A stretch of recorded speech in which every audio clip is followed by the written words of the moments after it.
Welcome to Behind the Muscle podcast. Today's guest is an IFBB Pro Classic Physique athlete. Today's guest is Cody Amey. Cody, welcome to the podcast. Thanks for having me. I appreciate it. For sure, Cody. So I'm excited to chop it up with you, man. I've got two questions I kind of like to ask all of my guests just to kickstart the conversation. The first question I have for you is, who are a few of your favorite bodybuilders of all time? Man, of all time, the first person that comes to mind would have to be Jay Cutler. I mean, he's just an awesome ambassador of bodybuilding. I mean, to me, he's the best ambassador. And just everything that he stands for. And I love how he's still adapting to today's era and like just getting with the times and just continuing to grow and progress, even being out of bodybuilding. Like, I couldn't imagine what it's like for him to be, you know, a Mr. Olympian and then now look back and like, you're not in it, but you are. And it's like, you know, and still to continue to progress the way he does. It's like, I think that's every bodybuilder's dream. The second one would have to be Dexter, just because to be winning that much as a bodybuilder is so rewarding in itself, and to be able to do it as long as he did. I mean, you know, the career that he's had, and then nothing really told him to stop except for, you know, age. It was just like, he still could have competed and he still could have won some, I mean, at his, no offense to him, but like now, like some lower end shows, but it's just like, damn, dude, like, you know, he couldn't have done it any better. Last one. That's a tough one. Jay is an ambassador. Dex is a winning. I mean, I love Ronnie. For me, strength in bodybuilding is like really, really big. I love to be super strong. And for him, on how great he was, I just don't think there'll ever be another Ronnie Coleman. So I think that's special in itself. There'll never be another Ronnie Coleman. And, you know, when he was at his best, just like, you can't really match that. So you got to give credit where credit's due in that sense, you know? So I'd have to say, yeah, Jay, Dex, and Ronnie for sure. Very cool. Now, you being a classic physique athlete, are there some guys, obviously classic hasn't been around as a category for you know, decades, but are there some guys like on the current IFBB circuit that you kind of respect their physique, you kind of respect them as athletes? Yeah, for sure. Most definitely. I was actually very, very impressed with this year's Mr. Olympia Classic Physique lineup. When I watched all those guys from front to back, everyone was vacuuming. Everyone was detailed front to back, and the posing was just so incredible. And I was just like, I just hope Classic Physique does, like, moving forward, get more credit for that aspect of it, because they are really bringing insane packages. But I know Chris Bumstead. I know him personally. I mean, he's amazing. Like, his physique obviously speaks volumes. What he's done speaks volumes. How he's grown as a, you know, bodybuilder. So he's very impressive. I forget his name. I met him, this other guy that I'm talking about. He placed fourth at his first Mr. Olympia for Classic Physique. His nickname is, I think it's the Morocco Bear or something. Russian? Is he Russian? Chaz? Blonde guy. I forget his name. Yeah, I think it's like Kaz or Chaz or something like that. Oh, I follow him on IG. Anyways, I forget his name. I actually met him in Orlando at the gym. Great guy. Like, really, he is going to be so impressive in the next couple of years. Just his attitude and how young he is. And then his posing as well was also, like, when he came out and the poses that he hit, and then you seeing him stand next to Bumstead, it was like really impressive. So those are the two guys that I could think of right off my, I would like to compete against Arash. I hope he makes a comeback and comes back next year.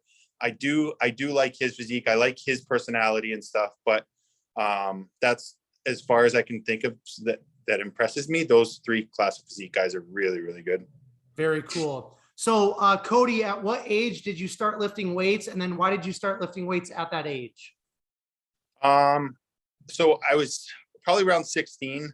I was competitive into hockey, and one of my best friends had the magazines at his house always, like MD and stuff, and the guys were in it and stuff, and it was really cool to see those guys.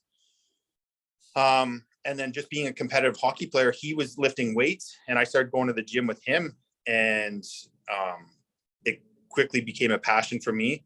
Obviously, it helped with me playing competitive hockey in that. And then, yeah, I just fell in love with it. Just one, being athletic, and then two, I noticed very quickly that strength was like one of my things. You know, we had those pegboards in gym class, and I could go up and around that pegboard and go back and around, and it was just like, you know, nobody else was really doing that. And for me, that was like kind of cool, because I could separate myself from the rest, and I was just like, well, that's kind of different in a way, just because like that's something that I was good at, was my strength, right? So excellent. Now, I like to use that latter question just to kind of transition into talking about my guest's childhood.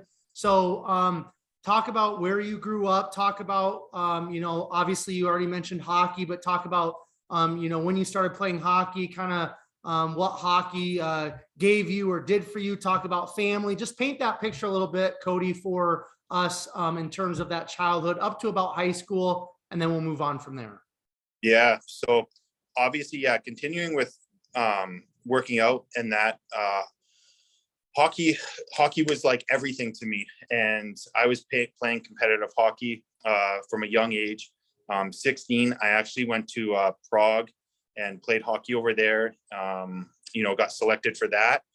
And that was a pretty big thing in my life, being away from home and playing, you know, something that was so serious to me. You know, my family wasn't there and stuff. So that was a little different in a sense. You know, it's just, I don't know. It was just so much different, because like being at home and being around all my friends and playing hockey there, obviously, you know, maybe I'm just more of a homebody, but that was cool.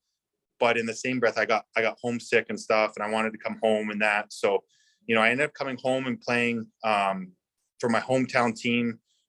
Started playing junior B. The owner of the team at the time came by my house and was like, "Hey, we're going to start a team, and do you want to be the captain of the team and stuff?" And I was like, man, this is crazy. My hometown, it's in Hope, BC. So there's only 10,000 people there.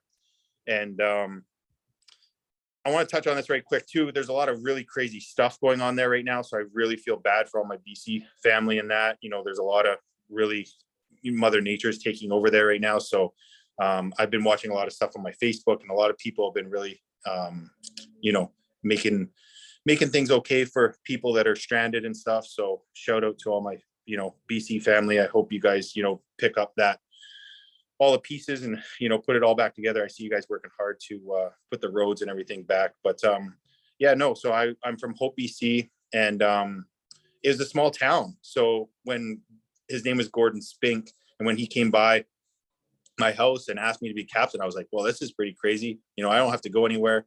There was a lot of teams in the Fraser Valley, from Hope spans to Vancouver, and there's like Chilliwack, Abbotsford, and there was a lot of teams looking at me at the time, wanting me to come play for their junior hockey team. And I was like, man, you know, we're going to build a team here. There's a local friend there. He was a close friend, and he ended up playing on the team too. And he was really good. And I'm like, okay, well, this will be cool. We can make a really good team of this. So I ended up playing there for a couple of years, and it went really well. The team, it was cool because it was like kids from all over, and we built the team. There wasn't kids from actual like other junior teams. There were just kids that were coming up. So it was kind of like a mix and match team, but everyone got along, and that was cool. It was competitive. And then, you know, we had gone into the summer camp before the season actually started.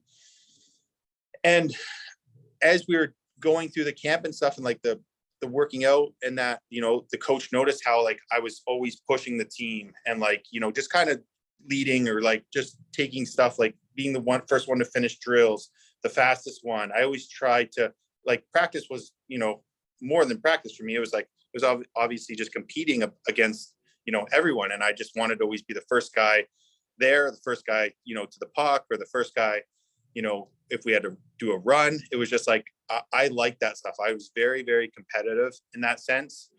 And like I said, hockey was everything to me. But the major thing, which was really unfortunate, that held me back, when I was 15, I had blown my ACL, and I was just getting into some really good hockey then. And I was in a wheelchair the whole month of the summer.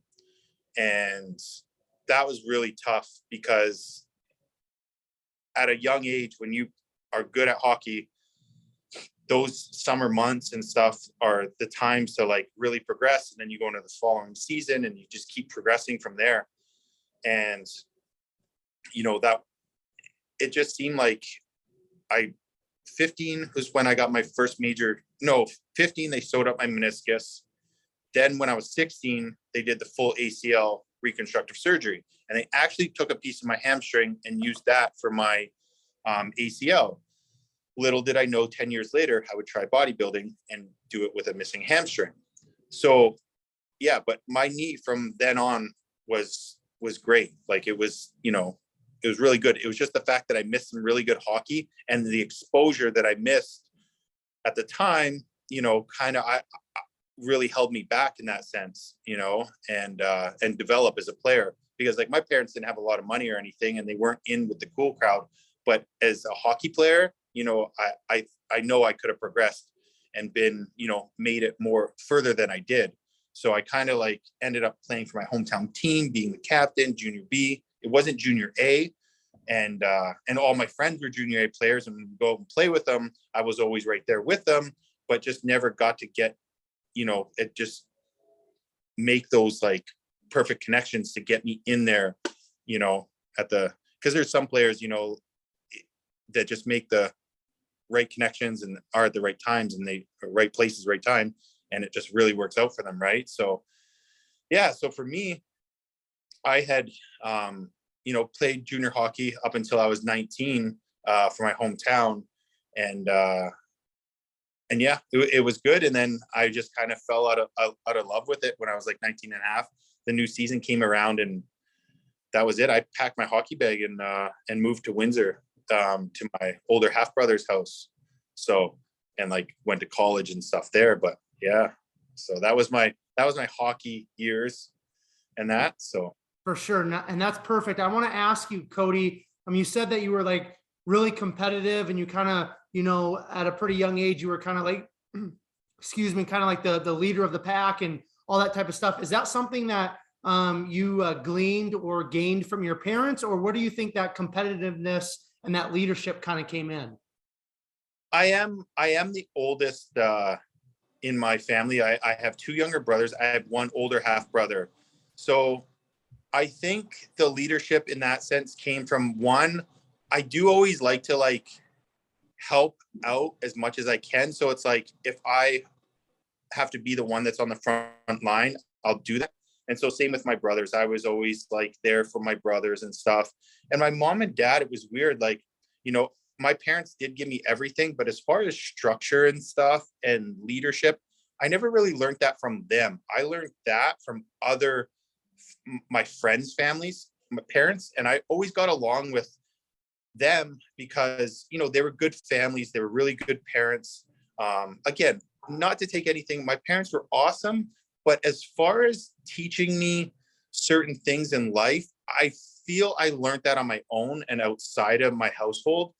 And my family like always leaned on me with certain situations. And there was, from a young age, there was times where I had to make sense of things to my parents and like, tell them like, no, man, this isn't that. And, why do you do this? Or, and still to this day, it's still the same. But I think, yeah, I was one to always looked upon, like I said, from being from a small town and being really good at hockey, you obviously really stand out. So I think maybe because how I developed as a hockey player, I was like defense first, and then I became a forward and was a goal scorer. But because I was a defenseman, I could do it all. I would take the puck and go to the other end of the ice and score, sort of thing. So it's just like, that's just like taking charge, right? It's like, okay, if you guys can't do it up there, I'll do it, and I'll do it myself. And that happened a lot. And then as I got into better hockey, we had our defense and I was a forward, a power forward. So maybe just because of like a few things there with the family, with the hockey, and how I developed as a person, so yeah. Excellent. Now, before we move on from your younger years and kind of get into college and things like that, was there a coach or a teacher or an adult kind of in those younger years that you feel like they really had a positive impact on your childhood and a positive impact on maybe even who you are today? Yeah, for sure. One of my like ex-girlfriends growing up, her dad was he was a really good man, and just how he was with the family and how he was with his work and how he was as a person and how he was known around the town. I looked to him, him and I had some deep conversations and stuff. And even when her and I weren't together, her and I were together probably from, I don't know, I think 17, 18 till I had moved out away from Hope. And that was like just over 2 years. We were on and off. And, even when her and I weren't together, he would come by my house and we'd go like cut wood for, if I needed wood for the house, or, I'd go up to his house and he was building like a little pond in his backyard, and I would help out. And, we'd get into conversations and stuff. And I just felt comfortable with him, and I'd ask him stuff about life and that. And he just always gave me really good insight, but in layman's terms. So it made it very simple to understand, but it was just like, I understood him. And I think he had a similar upbringing in a sense, and he made the best of his situation and that. But again, that's just like anyone who's actually been there and done that. They're speaking from experience. So how else better to learn than somebody that's gone through it? So, and he built a great family, was a great dad, a great husband, and he worked hard. And so he was definitely a big influence till this day on me. Very cool. Now, you mentioned going off to college. So why don't you talk about college? What did you study? What were you thinking about you wanted to do with your life, especially once hockey was over? Chat about that a little bit, Cody, and then we'll move on from there. Yeah. Well, because hockey was such a big thing to me, there was times I would be, there'd be major tournaments down in Abbotsford or Surrey out in BC, and I'd be off playing hockey and not really, I didn't, that's one thing that my parents didn't drill into me was with school. So when I moved to Windsor, I ended up finishing my high school when I got to Windsor. And when I finished my high school, I had gotten into college right away. And so that was something different for me because, it was always in the back of my head. It was kind of annoying because I never finished high school. And being from a small town, it was like, people were like, oh, you didn't finish college. And it was like such a big thing. And nowadays it's like, man, school isn't like, guys, I'm sorry, but school isn't everything. And it's kind of a better feeling now because I know how I wasn't so serious about it.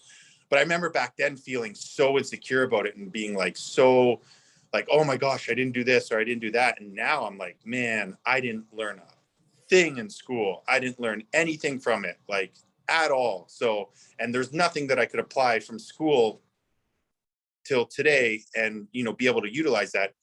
So anyway, so to finish school, high school, when I got to Windsor and then get into college was, pretty damn cool.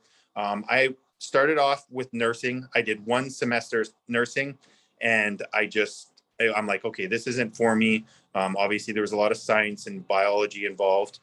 And so then I went into, my plans were to do policing. And I actually was able to meet a friend and she took me down to Peel. And we went to the, they call it the, I'm going to mess this up. It's not SWAT, but it's the special TAC team. And I got to go and do the housing and stuff and the raids and that. And that was pretty cool and see the training. And I'm like, man, this is me. This is like real legit, policing, but there's steps to get there, obviously. So I went to, they had a 4-year fast track program. It was 2 years border services and a 2-year police foundations. And they just came up with this program. So I plowed through that program in 3 years and did that. Had some really good people. And my last year of border services, I was 25 and I was bodybuilding in and out of the gym, didn't know what it took. You know, I mean, I was working out all the time, but I was like, I'm like, man, I want to compete. Like, I'm like, what do I got to do? Like, you know, to do that. And I'm like, obviously, you know, I need to figure out like how I can get there and what do I got to do? Because I was only like 190 pounds, like, or maybe around 200 pounds, maybe, when I was 25, but I was like, man, I want to compete. So I ended up hiring a coach and we moved forward, and it was okay, working with him the first time.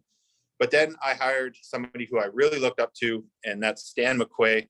And I reached out to Stan, and Stan was great.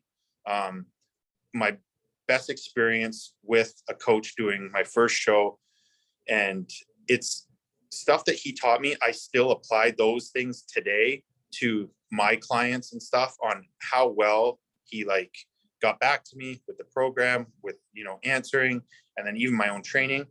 But yeah, so I worked with Stan in 2011, 2010 to 2011. And then 2011 was my very first bodybuilding show. And I was 26 years old. And that's when it started. So 10 years ago. Perfect. Now, before we transition into the bodybuilding talk, so did you finish the policing, or did you kind of take a different route once you dove fully into bodybuilding? So I did finish the border services and the policing. I got both certificates in that. And then when we were done, it was like, I did do the police testing, but then once you do your testing, you have to then apply. And I kind of fell off the applying part, because I was just like, I was just unsure, in a sense, that I didn't know, because at the time, you know, I was working nightlife at the bars, and it was just like, I didn't have like the drive to get in there. It was my drive. I was still learning on, yeah, I was working the nightlife. I was sleeping in, you know, and then I got into fitness. And I think getting into fitness and getting into doing a show and stuff kind of like derailed me of like maybe taking that career path. So yeah, that's kind of where I was at with that. Very good. Now let's spend the rest of our time talking all things bodybuilding and just kind of your experiences within that. So 2011, you said, was your first show. Yep. Stan McQuay helped you for that competition. Talk about how that first show went, Cody, and then why don't you just talk about your competition history after that first show that you did? Yeah. So Stan and I worked together, and everything was really good. Like I had mentioned, he had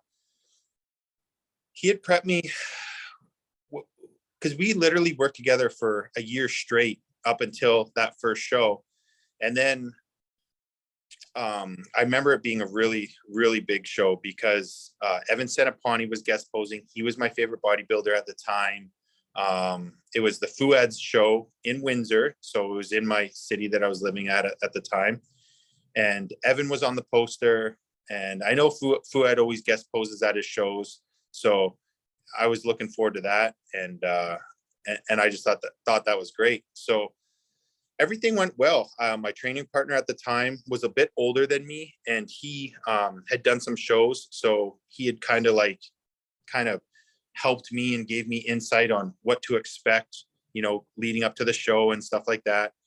And yeah, the first show was pretty good. I weighed in at 209. In shape wise, for my first show was pretty good. I ended up being a super heavyweight at that time. Open was it 212 was it 212 as an amateur? I forget, because now it's 220 and above as an amateur, and then it's super heavyweight, and then heavyweight is 198 to 220. Yeah. And then light heavies underneath. So yeah, at that time it was like anything over 212. No, that's what it was. Sorry. They condensed it because the show didn't have enough guys. That's what it was. And I ended up being a super heavyweight. And it was great. I mean, there were some big dudes in my class, and I ended up placing fifth. And that's where I met my best friend, Dorian. He ended up placing second in that class. So we competed against each other. And him and I that was the moment when I met Dorian. And it's kind of like, it is the reason why I'm at where I'm at today, but that's when it started. And that was pretty crazy. That's when my life really made a turn, because after meeting Dorian, I had literally moved from Windsor to Burlington a few months later, and we became best friends and became training partners. And that's a whole nother story. But yeah, no, the competition wise was really good. I mean, it sparked everything for me. You know, I knew it was something that I wanted.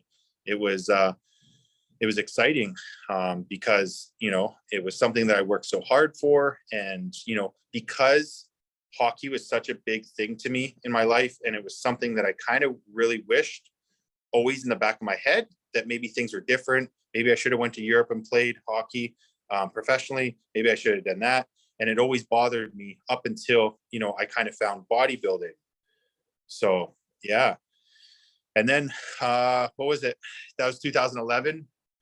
2012, I did Ontario's, and I did end up doing the Fuad show again a year later, and to qualify for Ontario's, and I ended up bringing a much better package. I had placed second, and that was good. But the thing is about bodybuilding, you always, and I notice it now with my clients, you're always looking to the next show, you know, when you're starting out, because you're like, you just want more and more and more. And you just keep thinking like, what's next? What's next? What's next? And when you get older, obviously you start to live more in the moment. So back then it was like, everything was like a blur in a sense. It was just like, oh, I can't wait for off season. I can't wait. And then off season would come, and you'd get like, you'd eat post show and then kind of fall off. And it was just like, it just depends on kind of where you're at as a person and what you've done with your life. Because now I see kids that are in the early 20s and they are so disciplined. And I don't know if it's because of social media or what they've seen in these young kids now, like the people that are really good. But I mean, my early 20s, I just wasn't that disciplined in that sense. And like I said, I started bodybuilding when I was 26. And yeah, it was great. And I worked hard for this show for a year. And then, you know, obviously you deal with the rebound after, and then you try and get back on the horse, and you're like, oh, I'm going to stay lean. And you don't stay lean. It's just like, so it's weird for me to see these kids nowadays that are so young and so disciplined, and to know where I was at. So obviously there's a few things there that, like upbringing, your goals, or what you want, you know? So yeah. And then I think I ended up taking a year off, 2013, 2014. And then I had something, my middle brother had got into a car accident and passed away. So I dealt with that, and that was, obviously that changed my life, and everything was upside down from there. For a while, it just, you know, like he would have been like a really good bodybuilder himself. Like there's pictures of us together. He was only a couple years younger, and, you know, he was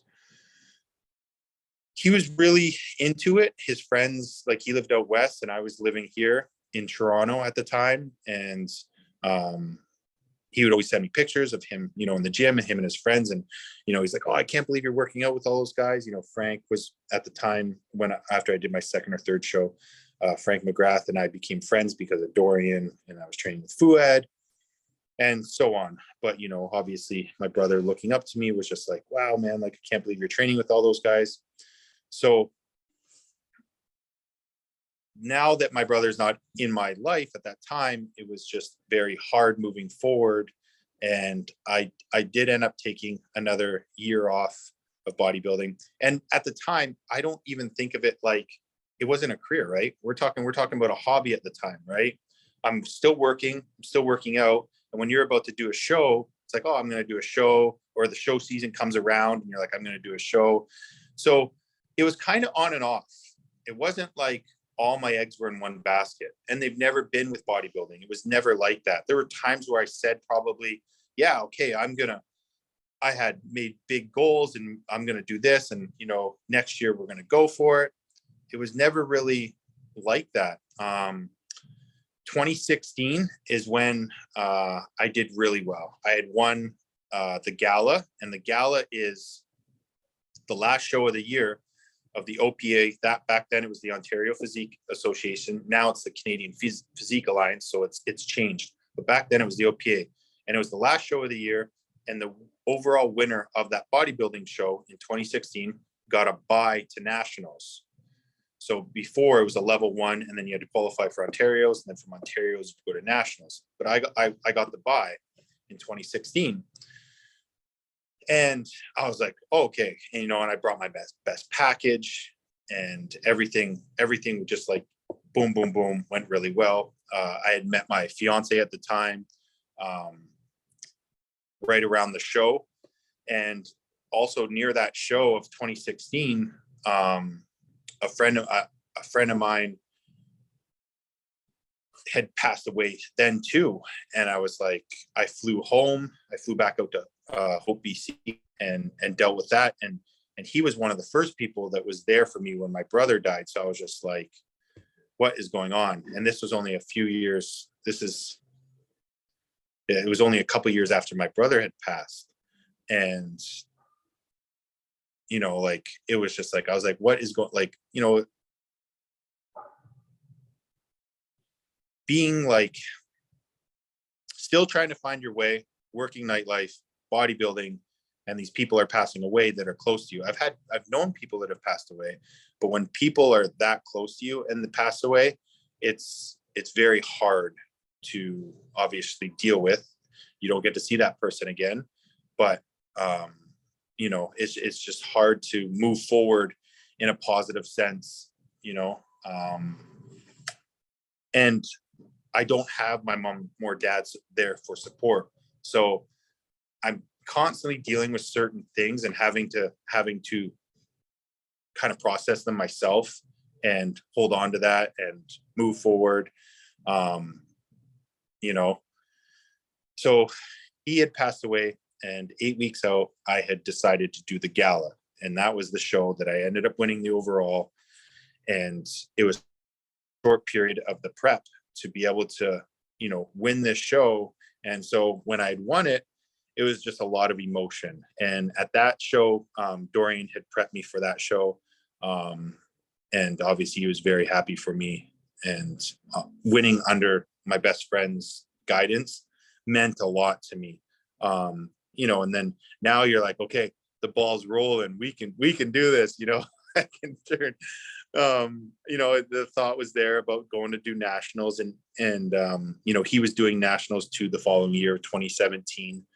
And so we prepped for nationals, and 2017 nationals was just a disaster. We were both in shape, but not stage shape. And then him and I don't know what we were thinking. It was just a totally mistake. My Tasha had made these Fruit Loops crispy squares, and we're like, we'll load up on them. We'll carb up on them. And him and I are sitting on the edge of the bed before prejudging, smashing, like, not even like, we're not talking like, you know, a portion. We had this Ziploc bag, and we were just eating. We're gonna be full. We're ripped. We're good. We both went out there, and I don't know, I was fourth call out, and he was last call out too. And we were just like, what the heck just happened? You know, but meanwhile, we just ate all this sugar, and you don't eat sugar, you know, it's just, yeah, that's a whole nother story. But anyways, you don't diet on sugar and get lean on sugar and then fill the muscle out with something that's just makes you watery. So that was 2017. And then 2018, I did a bunch of shows. I did 2018, I did Toronto Pro, was a Toronto Pro qualifier. I placed second there in my category. Robin Strand beat me in supers. He ended up turning pro. Then I went to Vancouver and placed fifth in the supers. And then I came back home and I was like, man, I don't know. Like, I know my structure carries me, but I don't have the size to be competitive. And I had remembered in 2016 when Classic Physique came out, and I was like, I was on the fence about it, but I'm like, no, I want to be a bodybuilder. I want to eat and I want to grow. And it was like, there were some shots that I do have that is like, you know, it was like so much more Classic Physique, and I should have kind of stayed there in that sense, but I didn't. I just, I guess I would say meathead mentality and just being like, I'm gonna go to the open. But so anyways, Halifax, I went to Halifax to qualify for nationals that were in October of 2018. I went two weeks before, sucked down from like, I got to Halifax and I was like 220 the day of weigh-ins, and weigh-ins were at night and I needed to be under 212. We sucked it down to 212. It just wasn't a good look. I was watery. There weren't many people in the show. I obviously, like, they qualified. And then I came home and I was like trying to like I was eating so much food, and I got home, got off the plane. I was around 2:30, and I told Dorian, I said, look, man, I don't think I can't do this classic thing. Like, I'm just like, the food, I'm kind of driving myself nuts. He's like, okay, just leave it alone. So we ended up doing Canadian Nationals October of 2018, and the lineup was huge. I think I weighed in at 225 and I was ripped. That was bodybuilding in 2018, my last show before all these shows this year. That was my last show, and that was my best package to date. And I mean, that's all I could have asked for at the time, and I was super happy about that. Yeah, I ended up placing sixth. I was just outside the top 5, and there was like 20 something guys in the class. It was a big class. You know, I think Aaron Gully was the next guy beside me, and that placed fifth. You know, now he's pro. And then who else?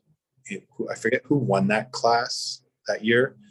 But I remember being on that stage, and my left knee was throbbing, like insane amount of pain, throbbing. In 2018, in August, a few months before that show, I had been hack squatting, and my legs were so pumped, and I went down on a hack squat too fast, and I ended up bruising my femur. So I had a cyst in my femur, and that was my left knee that took that battle, or that damage. And I left the gym that day, and I was like, oh, this isn't good. And the fat pad under my kneecap was swollen a bit. So I had iced it, and I had continued to train legs. Every time I did leg extensions on leg day, it would flare up. But if I stayed away from leg extensions, it would be all right. So I'm on stage in October, and my knee's throbbing. And after that, I had went and gotten it looked at, got an MRI. And it was my ex's dad. He was a doctor for the Maple Leafs. So he was able to get me in, get everything looked at right away. And he did some PRP shots. He's like, we'll do some PRP shots and try and get, see if that helps the knee. Did the PRP shots, nothing happened. My knee didn't feel good. It felt like I was walking like bone on bone. This is like a few months go by. My training sucked with legs. I knew something was really wrong. And then I went back to him. He's like, oh, we'll put the synovial fluid in it because maybe that's low. Maybe because of all the damage that you've had to your knee over the years, your synovial fluid isn't up to par.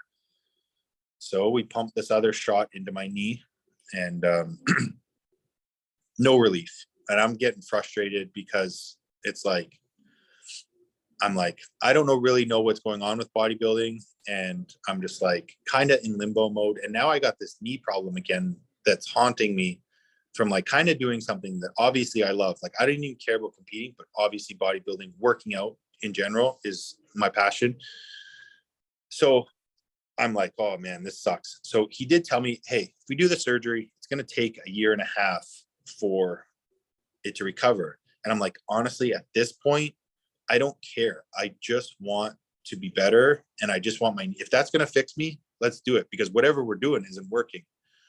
But at the time, I just remember it being so awful. The feeling of like not being able to train legs, not being able to like I could walk, but there was times where it just felt so, I could feel, because the knee's weak. So the quads stop supporting it. And obviously mentally, my body starts to favor the right side, favor the left side and put more support on the right side.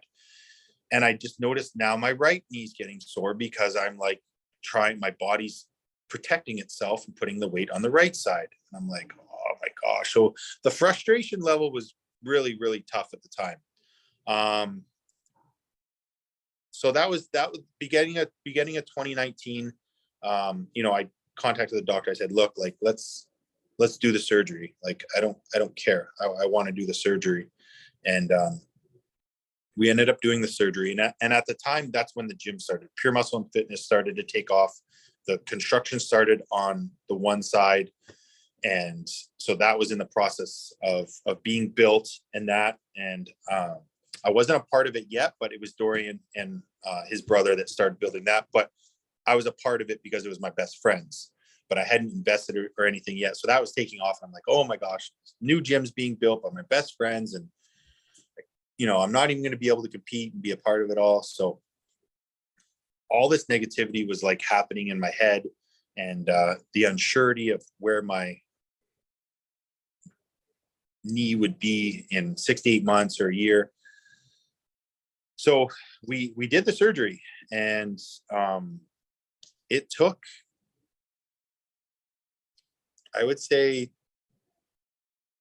about over a year till my quad actually like started firing, training legs. And I saw every therapist I could.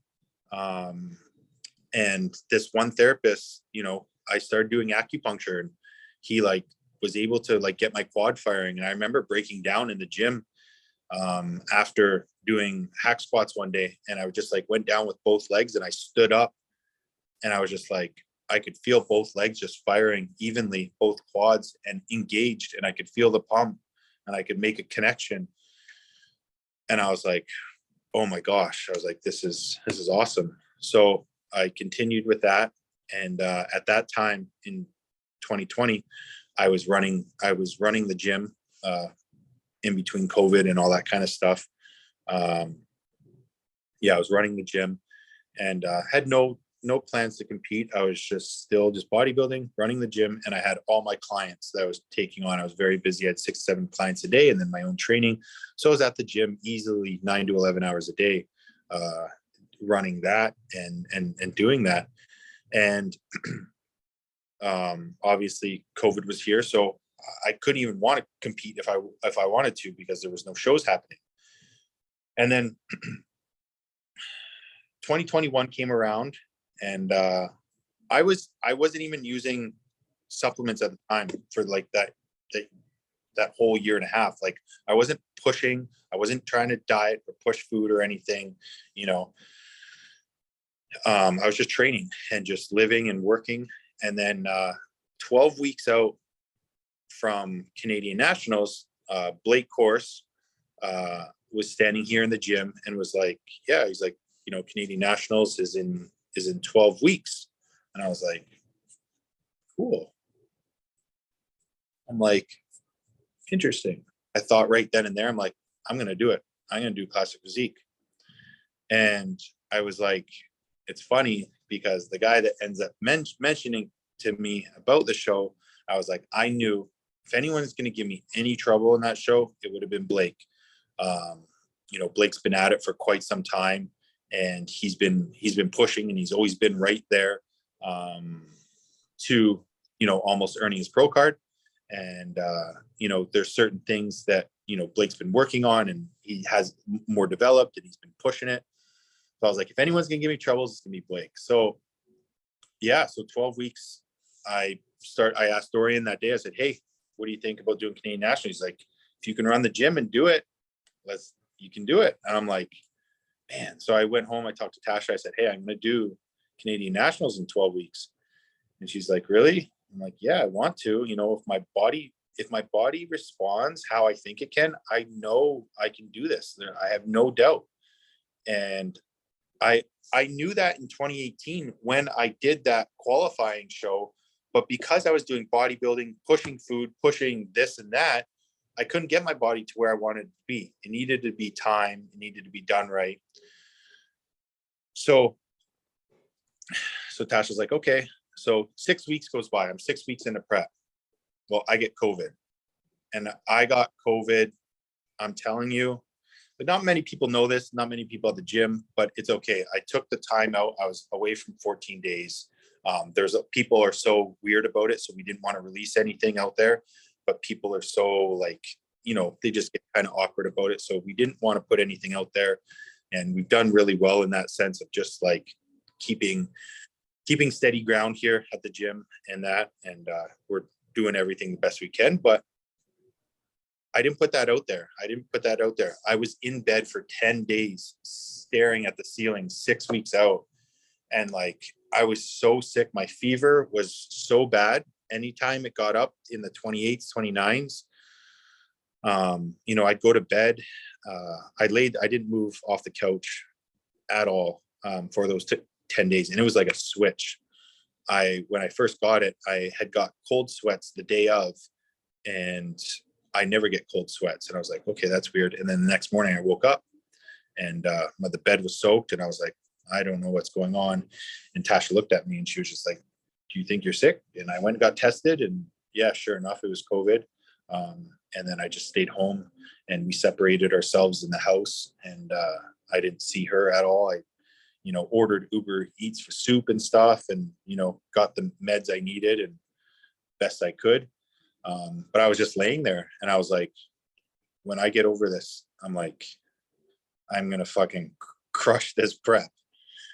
Like, yeah, I told myself, I was like, there's nothing that's going to stop me. And I know that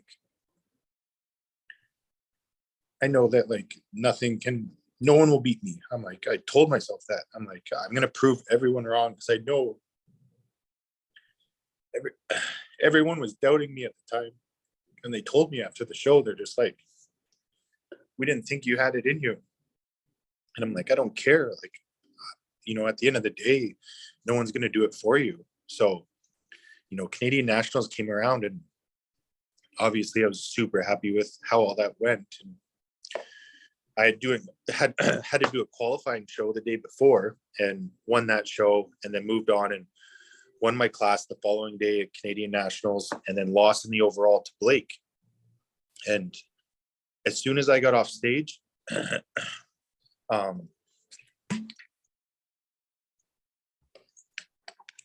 Dorian's like, you want to do Orlando, Amateur Olympia? And I was like, in my head, I'm like, oh man, I'm like, at the time I wasn't even vaccinated, and I was like, holy shit, like, damn, what am I gonna, like, how's that all gonna work out? And I'm like, I didn't even care. I got the steps, went through, did what I had to do. And I was like, I'm like, hell yeah. And like, for him to say that, look, like, I know he had Regan doing it. He had Val doing it. I think he had a couple other athletes. So he's adding to his workload with everything that else is going on. And he never says anything that he doesn't mean. So for him to say that at the time, it meant a lot. And I was like, hell yeah, like I want to do it. And my fiance came over to me and I told her right away, I said, hey, look, like Dorian wants me to do Orlando Amateur Olympia. And she was kind of like hesitant because she's just like, just with everything, everything going on, travel restrictions and all that kind of crap, that became a bit of a problem between her and I, but we sorted it out. And, but again, I'm dealing with that. I'm 2 weeks out and, I'm excited about this. I just won my class at Canadian Nationals and, I got my best friend telling me like, let's go to Amateur Olympia, the biggest amateur stage in the world, and turn pro there. But I wasn't scared of that. I was like, oh my gosh. I was like, yeah, let's do it. Let's really do this. So for those 2 weeks, I did more above and beyond. I suffered the hardest I had to suffer. I didn't care. When I was doing cardio, I was like, I don't care who's there. If somebody ends up beating me, hats off to them. But I'm like, I'm going to do everything in my power to look my best. And then there's something about like prep. When you're deep in it, your thoughts obviously are much more,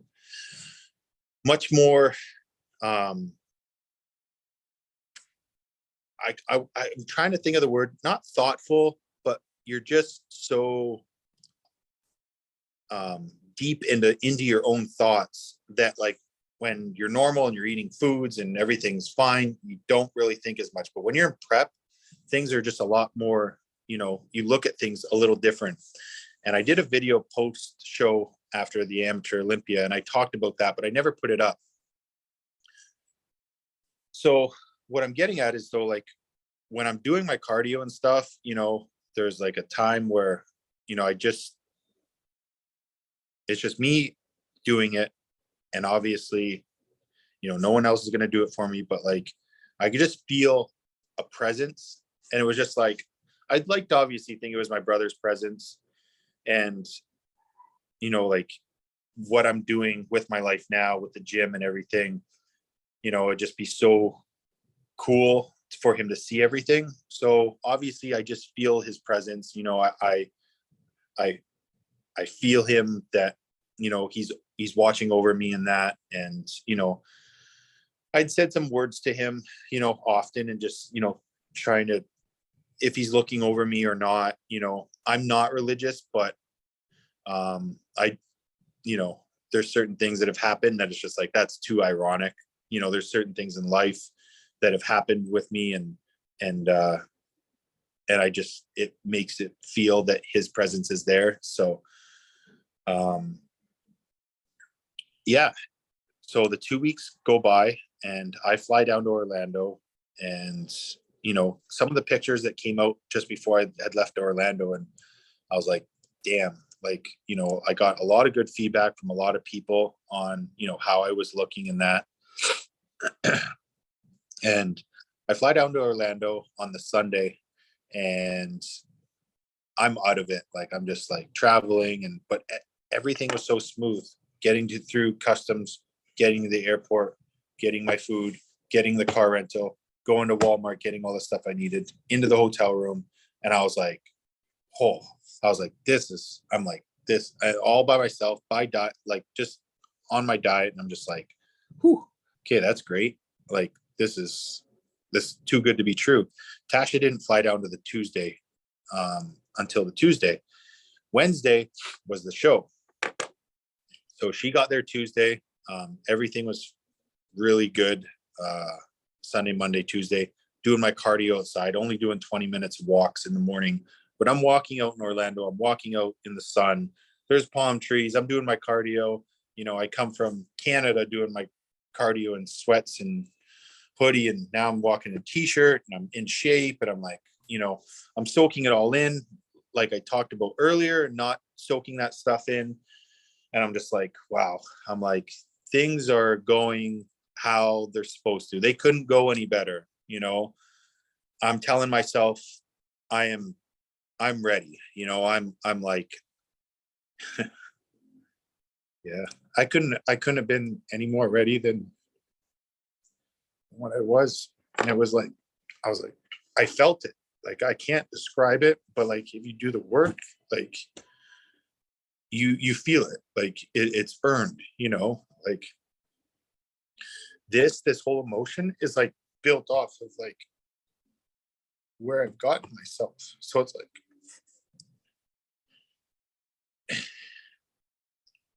like if somebody would walk in my shoes, they would understand the amount of like pressure or doing it solo or like having a brother die. It's like, fuck, man, it's a lot, and yeah.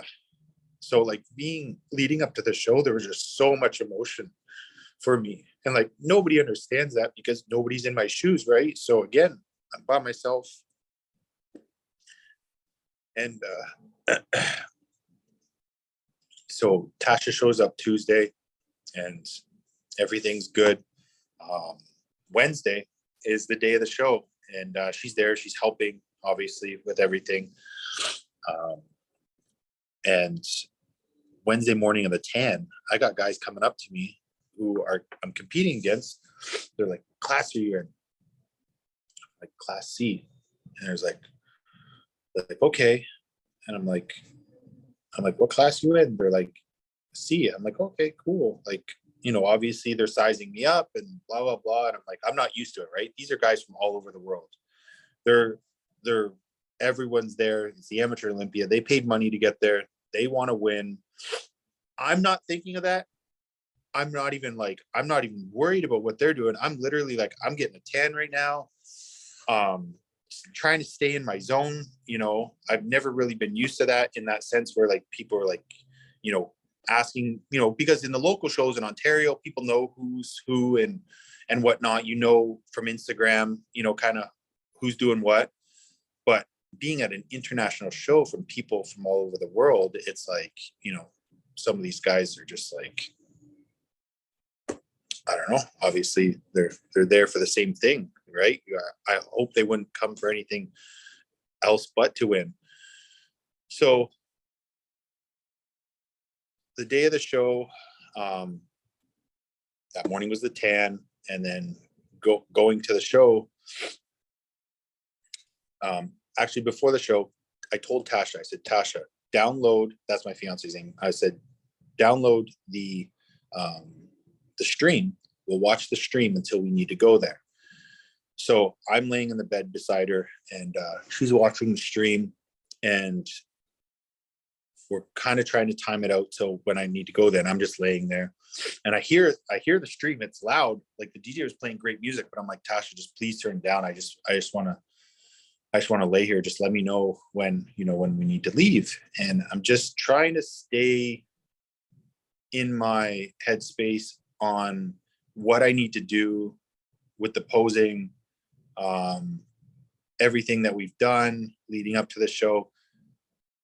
And I'm just trying to stay calm and just not really think of like the what ifs and all that kind of stuff. Ultimately, I know everything. I've done everything that I needed to do. And I knew that,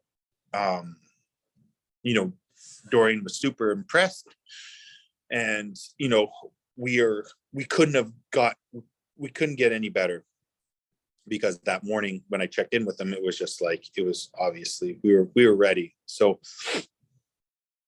Tash was like, hey, they're going to start Classic. So let's go down there. But they were doing an intermission, and then Classic was going to start. So we head down there, and we set up shop in the lobby.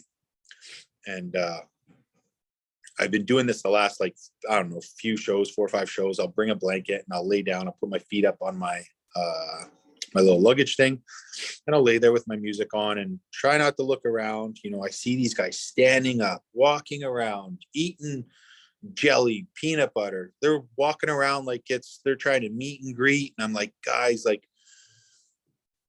you didn't do the work, man. You didn't do the work. Like, if you did the work, you just need to like chill out. You're eating sugar, you're eating this, you're eating that, I'm just like mind boggled. I'm like, so it's like, and I know you're going to get that. Like, it is an amateur show, no doubt. But you know, the guys that were serious, you could see who were serious and who were like keeping to themselves. But yeah, I think it's important when you get to the show and just find a corner and lay down and chill and put your feet up, music, have somebody to keep a lookout for you of when you need to go on stage, when you need to get glazed and whatnot, because, you know, you can get in your head and walk around and all the blood can sit in your legs and, you know, work so hard for however many weeks it needs you to get there. And then just to, you know, throw it all away in 20, 30, 40 minutes before the show by like just chatting is, you know, if you're going to do your best, you need to do literally every little thing you need to do to be your best, you know? So if it's chilling and laying down and putting your feet up and, you know, not trying to make friends, then that's what you need to do. And, you know, that's kind of where I was at. I was like, I'm just going to find a corner, chill out. And so the tanning people, the pro tan people at the Amateur Olympia were so good to me. They were amazing.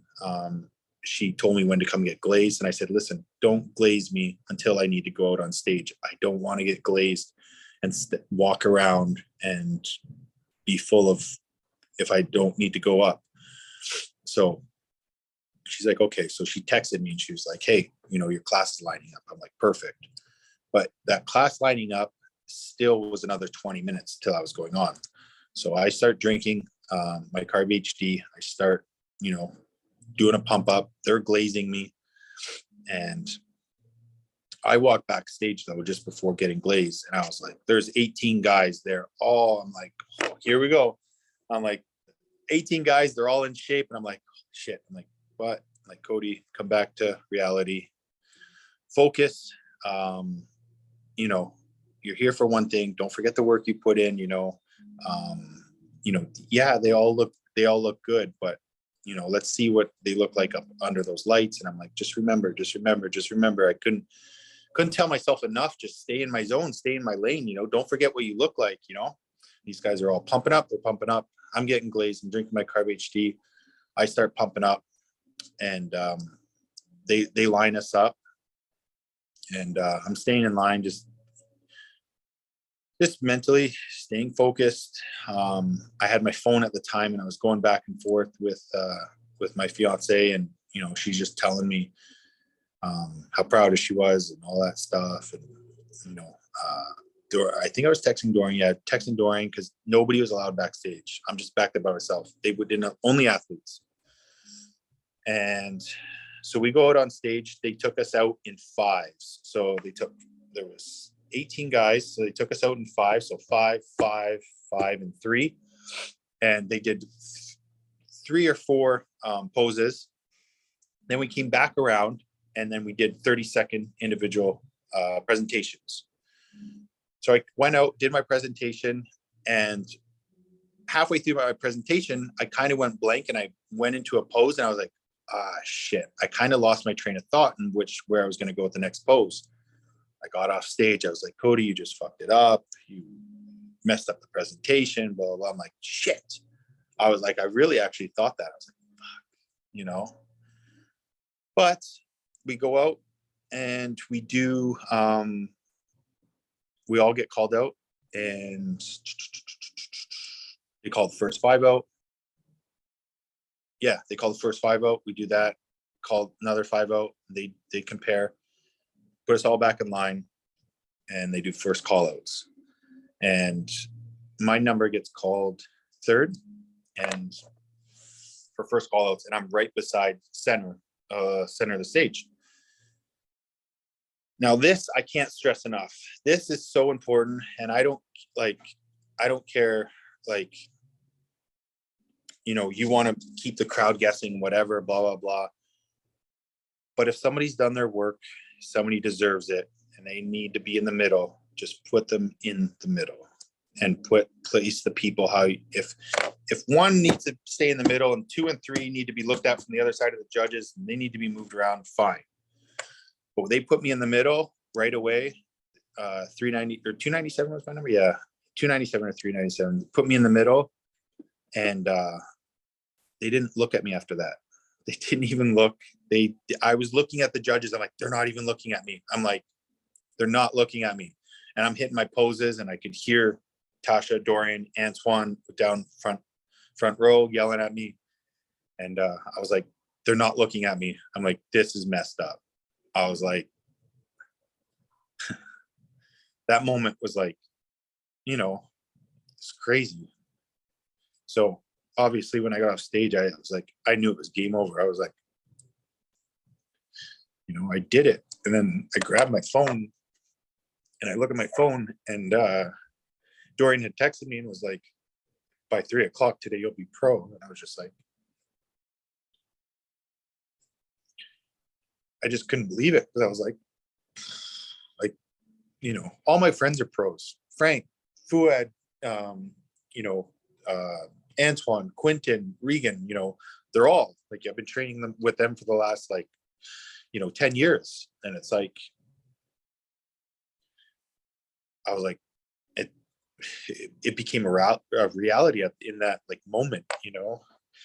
And I was the first male pro, because Dorian had turned Valerie pro the day before in Physique, and Physique or Figure, sorry, I think Figure. And he turned her pro the day before, and I was like, one thing that I always wanted to do was turn pro under his guidance, just being his best friend, you know, like. And I'd said that to myself in 2016, you know, I was like, man, I like, you know, I really want to turn pro under his guidance, you know, being, you know, his best friend and all. And like, it was cool for him to say that to me, because it was just like, I was just like, I knew it meant a lot to him. So as much as it did me. So yeah. So there's a lot of waiting around after that. Men's Physique was going out. Their class was huge. I don't know why they ended up doing Men's Physique and then like the overall for Classic. And I was like, okay, whatever. But there was a lot of waiting around in the back. And obviously Tasha was texting me and happy. And I was like, you know, then my next step was like, I want the overall here. Because there was 3 pro cards given out. And I'm like, you know, I'm like, how are the other classes look? How are the other guys? She's like, good, but they're soft. They're not as conditioned. And I was like, okay, well, that's good. And I'm like, well, either way. And then we line up for the overall. And I forget his name. LG The Future is his name on Instagram. Super nice guy, really nice guy. And then there was another guy there. I couldn't really understand his accent. And then the tall class of Classic Physique, the guy was just on stage. And when he got off stage, we went out all immediately. And yeah, we did the pose down. They compared us. And then when they went to do the call out for the 3 pro cards, my name was the first runner-up name called. And yeah, went and got that pro card. And still to this day, obviously, I wish that at the time, that's the only thing, because I was so like this the whole time of like leading up to like getting that pro card, that like I kind of wish that like I turned to like my friends and like been like, you know, we did it, but it didn't shut off like that. It like, I just remember like being like, I took a deep breath, I looked up, you know, like I thanked my brother, and like just saying like, I just said we did it. And then like, it's just like, it doesn't shut off, you know, like I watched the video of like when I received the pro card, my name was called out, you know, or walking off stage, I wish I turned to them and was like, thumbs up. But it was just like, that tunnel vision is like, it's something else, man. Like when you want something bad enough and you do everything in your power, you may not get it that time, but eventually there will be so many good things along the way that will happen getting there. And maybe you don't get to that spot, but if you work hard enough at something, there are so many good things that do happen along the way. So, you know, like you said, you know, earlier, you're like, yeah, I didn't plan to compete, you know, this year. So it's just like, it was one of those things, you know, things just fell into play after all these years of hard work. And, you know, I guess I was finally ready. I guess the years of maturity of muscle, you know, paid off. And yeah. I love it, man. We've been going over an hour. Are you good with a few more minutes, Cody, or Yeah, you got to get going? You're good? yeah. As long as you're good, I'm good. Yeah. No, I'm great. I want to touch on a couple of things before we finish it up. Talk about what your future plans are now that you're an IFBB Pro. Do you have any plans to compete next year? If so, what are you thinking about? Just talk about that for a couple minutes, please. Yeah. So obviously after Amateur Olympia, I was like, I just want to take some time off. The Toronto Pro Show is coming up here. It's like 9 days out. There's some areas that I just want to work on. October 11th was my birthday, so it was like 5 days after the show. I just turned 37. My goal is to stay healthy the next 5 years and compete as a classic physique pro and do as well as I can and try and, build a name for myself. But there's some areas that I obviously want to work on.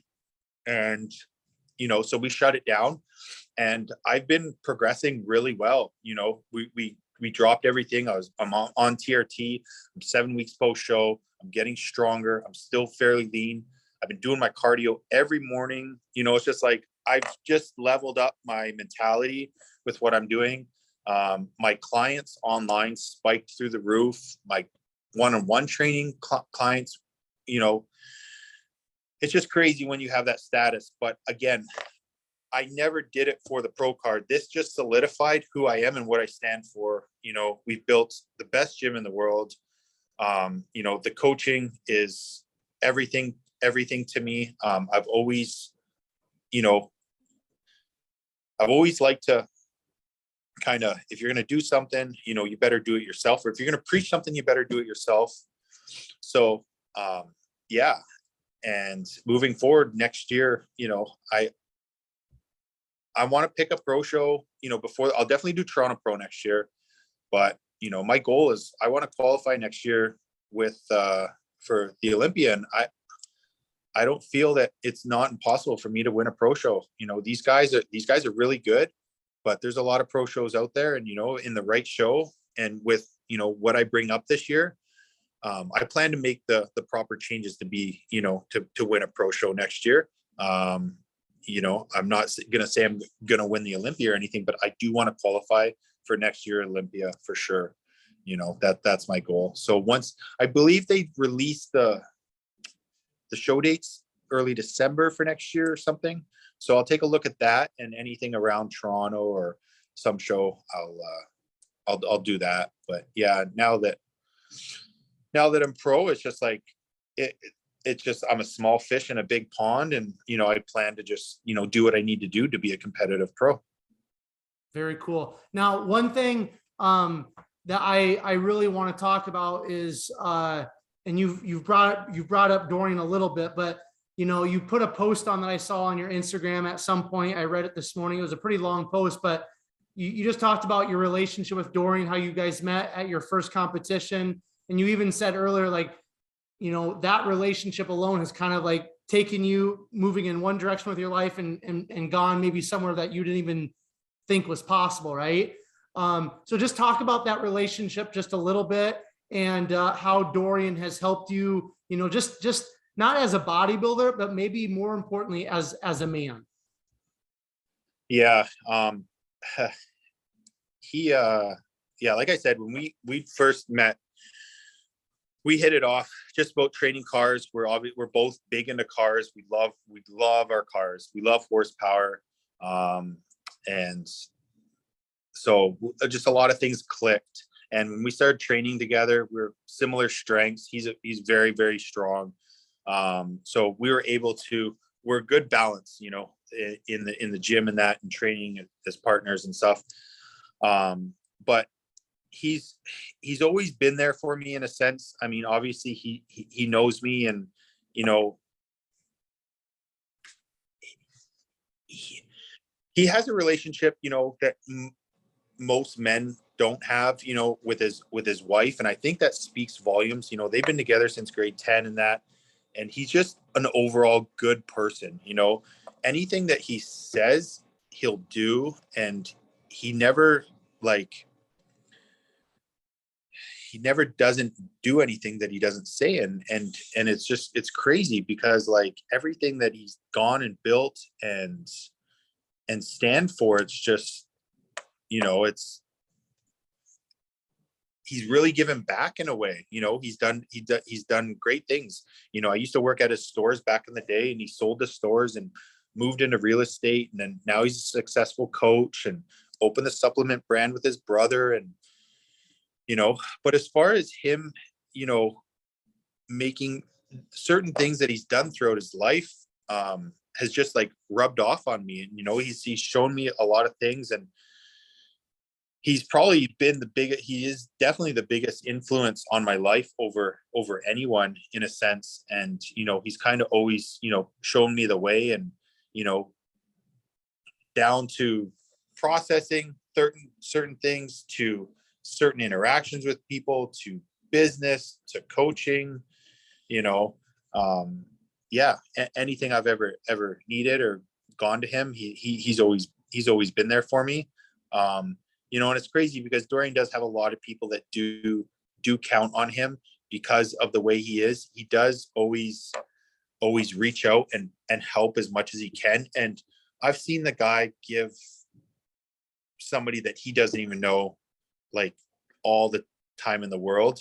And I've seen him do it over and over again, even though if he's busy or if he's got something going on, he'll give them the time of day. And I mean, I'm not talking like he finds a way out of that conversation. Dorian engages, he talks to that person. He doesn't he doesn't just like, even where he's at as a person of status, he doesn't, he treats everyone, the same, unless obviously you've rubbed him the wrong way or a friend the wrong way. But like, still, he's so consistent as a person. And as a friend, I've never met anyone like that before. I could really go on and on about Dorian, but like, as far as him helping me and stuff, like, he gave me the opportunity here at the gym, and, I'd worked my ass off with clients for a year straight. He gave me the opportunity to turn around and invest in the gym, and I had done that. So it's just like, yeah, like I can't give the guy enough credit. It's like, this is somebody that's built something for himself, but he's made so many connections along the way. And certain people that are successful, some people like to just keep that to themselves. It's like my success. It's like me. And that person of that status, whatever they're good at, may do well for so long, but Dorian branches out. He makes connections with people. And, for example, we have another supplement brand here in the gym. He doesn't need to do that. We have HD Muscle in the back of the gym. He does not need to promote another brand, but he doesn't care because he's so comfortable with his product. He's built a product that speaks volumes. And to be able to do that just shows how confident this person is in what they've built and what they've made. And, it's the same that can be applied to a lot of other things in life, like he's lost clients and clients that come back. And I've seen that with myself. And it's like, like, it's all about, growing and connections, and, and some people don't do that. And him, man, he, like, if there's opportunity there where, he can do something good or something better, he'll do it, and he gives back in a big way, like, this is a business that he built, and these pieces of equipment in here, it's out of somebody's pocket. This is, maybe sure he went to like the bank and they've helped support, but at the end of the day, this is all started up because of stuff that he's built over the years. He's, so yeah. And yeah, just everything from quality of a person he is to an athlete, how regimented he is as a bodybuilder, how I see him deal with stuff, that's rubbed off rubbed off on me, being as regimented as he is and stuff. And yeah, and he just sets the standard. He kind of sets a standard, and like, it's like, you know, you're like, shit, you know, okay, I got to step my game up, you know. It's always like about like leveling up, you know, and it's always good things. It's always been good things, in that sense, you know. And him and I are competitive against each other, whether it's in the gym training or cars, like when we go racing at the track and stuff. But it's good though. He's not selfish in any sense, you know. So there was a time, you know, this is a good one. So there was a time we went to the track. I blew my motor in my track hawk. Okay. So I blew the motor. This guy lets me take his $285,000 McLaren and go do donuts in the parking lot. You know, like, dude, no one's going to do that. Any new car he's ever had, or he's just like, go take it for a drive, you know, go take it. It's just like, cause he likes cars and he appreciates them, but it's just like, it's not me, you know, with him. And, you know, there are certain times where, you know, we tell him like, hey, you need to be selfish in this point, man. It's about you right now, dude.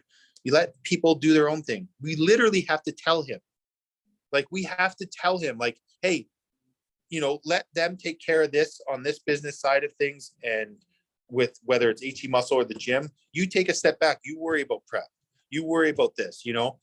So it's crazy because we have to like literally, you know, guard him sometimes, because so many people want, hey Dorian, you know. And it's like, you know, some people just don't, you know when to back off, and it's just crazy. But he's built something that, you know, that he's just a great human being, man. There needs to be a lot more Dorians in the world.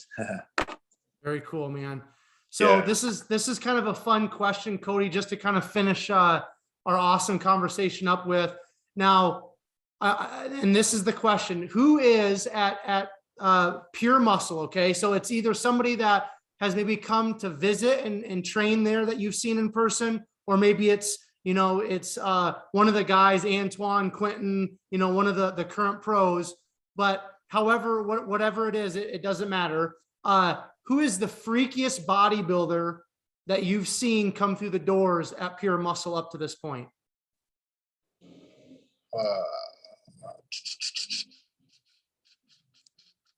Freakiest bodybuilder, because we've had Seth come through, we've had Branch come through. Yeah, hands down is Quentin. Hands down. Like, I've watched him grow since we built this gym and stuff, and I have pictures of him sitting in here, and it's just like, he's, you know, and that's the thing, you know, this is something that's happening in front of my eyes, and like, you know, 10-20 years down the road, you know, I'll be able to say, you know, like, he's my friend, or hopefully then he's still my friend. But like, I can say like that I watched this guy, you know, progress and grow and been like the best, you know, one of the best bodybuilders on the planet. But he is not normal, you know. And I'm used to seeing him every day, but like, there's times where I'm just like, he's just huge. Yeah, he's a big dude, and there's so much more area for him to grow too. It's gonna be impressive over the next, you know, 3 to 5 years. That's for sure. Yeah, very cool. His symmetry and his lines are just, every time I see a post from him, or Dorian puts a post up, or Nick Power and Strength does something on him on his YouTube, I'm just like, dude, this guy is like just a freak, right? And he's got a beautiful physique. It's Flex Wheeler-esque, right? I mean, he's got the lines. I mean, it's just a beautiful physique, dude. Yeah, no, it is something else, you know. Like you said, when every time you see a picture, you're like, holy cow. And, you know, like, I'm here busy working, and like, he was just here, and then he puts up a picture, and I was just like, damn, Q, like, it's really nice to see. But it's cool to be a part of it and be here and stuff, because, you know, I told Dorian, I said, you know, I don't really think, you know, some of us do, but some of us don't. But like, what's going on here is crazy. You know, it's really, really cool with the gym and the athletes, and, you know, it's, this new side that we have, the 2.0 side, is double the size of 1.0, and it's only been open, a few months, and it seems like it's been open a year, but how well everything's going, and, everyone, the vibe here and stuff. And I really couldn't wait to get home from Orlando to see everyone. And everyone was just so great. We have really good members here and really good community of people. And we're very fortunate enough to have the members that we do. So yeah, it's a cool vibe here. So anyone that, plans to come out, it's definitely worth it, times 10, easy. 100%. Yeah. I've had a lot of guys that train out of Pierre on the podcast, or guys that are from Canada that have trained there, and it's nothing but great words. Now, I kind of want to, Cody, just wrap it up with giving you the platform to share any final thoughts, any final words that you have for myself and the listeners. I kind of want to let you close us out. And then if you do have anything in closing you want to share, also, where can people find you? Where can people connect with you? Where can people follow along? Any sponsors, anything else that you want to share before I wrap this up? Go ahead and please share with us. Yeah. It's a big closing out, but all I can say is that I don't know. I guess I would just like to just be, if you're in the fitness industry, and this goes for anything in life, just be true to who you are, and kind of surround yourself with people that, legitimately care about you. And at the end of the day, just remember, whatever you do is your work. You're the only one that's in control of that. It's funny because when people do say, thoughts become things, and, things can become reality. It's true. With me turning pro, I really believed in myself, and I did everything that I had to do to get there. And yeah, so just believe in yourself, and it's all about mindset, just like anything in life. So there's that. Big thank you to, obviously, yes, my sponsors, HD Muscle. I stand behind them 100%. Iron Bull Strength for any kind of gym gear. And then you guys can find me at just Cody Amey is my IG, CODYAMEY. I'm trying to get back on my YouTube as much as possible. That just put my name in YouTube. So been trying to build that back up, but I'm super busy with my workload with clients and online clients as well. So that's most important to me. And yeah, I appreciate you guys watching, and I appreciate you reaching out and letting me get on the podcast. It is my first podcast. And obviously you guys can see I'm I'm down to earth guy, and, I get emotional about stuff, but like I said, during the podcast, some of this stuff that I'm talking about, with, what I've been through and stuff, there's a lot of emotion that goes into that, and everything that I've accomplished up in, until now with my life, and looking back at things, or accomplishing things that I've done, is just, there's been a long road to get to certain areas of my life. And so that's why I'm super emotional, but I'm also emotional because I'm very passionate about what I do. And, this isn't for show. This isn't for gloat. Like, I solidified myself as a professional bodybuilder because of how I live my life. And I live my life as a professional. So that's just solidifies that. So it doesn't mean that I'm this pro and I need to get paid all this money. It's like, no, the work still continues, no doubt. And yeah, but I appreciate everyone for watching, and, that's awesome, man. Thank you. I really appreciate you having me on. You're very welcome, Cody. It's my pleasure, and it's kind of cool that this is the first podcast that you came on. That's always kind of a humbling and fun for me. So yeah, you're welcome. Thank you. All of you who are tuning into another episode of Behind the Muscle podcast. again, I just want to say thank you to you. Some of you are going to be listening to this on Thanksgiving. It's Thanksgiving here in the States. So just from myself to all of you who are supporting Behind the Muscle podcast, I just want to say have a great Thanksgiving. And thank you again for tuning into another episode of the podcast. 3 things I would ask of you, just as we wrap up this conversation with Cody. If you are tuning in through YouTube and you haven't done so already, please hit that subscribe button on YouTube. That's important because I release all of these episodes first on YouTube, and then I distribute them to the other podcast platforms.